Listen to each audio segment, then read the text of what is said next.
Is love found or made? Chapter 6. The Growing Distance. Lagos had resumed its usual madness. Traffic everywhere, heat like pepper soup steam, and bills flying like election flyers. But for Helena, the worst part of her week wasn't work stress or Nipawala. It was David's silence.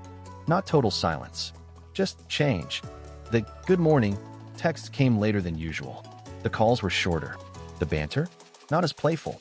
No more random memes. No more, "I saw this and thought of you." It was like their vibe had shifted, and she could feel it in her bones. Uche noticed too. "You sure say this your David guy no day withdraw small. Helena didn't answer, because deep down, she wasn't sure of anything anymore. David wasn't intentionally pulling away. In fact, he was confused too. Work had been draining, his company was downsizing, and the fear of job loss was crawling into his chest every morning. Then there was his mom's health. She had started coughing again, and her BP was rising. He was tired. And in the middle of all that, love started to feel like one extra thing to manage. Not because he didn't care, but because he didn't know how to balance caring for Helena and surviving his own mess.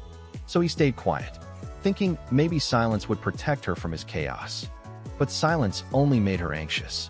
One evening, Helena texted, "Are we still doing this thing, David? Or you just try ghost me politely?" It took him 2 hours to reply. "David, Ada, I know ghost you. Life just rough right now. I feel overwhelmed, and I don't want to bring you into my stress." She stared at the message for a long time, then typed, "Helena, you don't have to protect me from your life. I'm not asking for perfect. I'm asking for honest." That reply hit him like cold water on Harmattan morning. He wanted to be better, but he didn't know how to be with someone and still feel like he had space to fall apart. Later that week, they met up at a quiet food spot in Surulere. Nothing fancy, just jollof, grilled fish, and mineral. They didn't talk for the first 10 minutes, just eating. Then Helena looked up. "I don't need you to be a superhero, David. I just need you to show up, even if you're tired, even if you're scared." He looked at her, eyes tired. "I'm not used to being vulnerable. I've always been the guy everyone leans on. Nobody teaches men how to lean back." She reached for his hand. "Maybe we can learn together." They didn't solve everything that night. There was still distance, still tension, but something shifted again.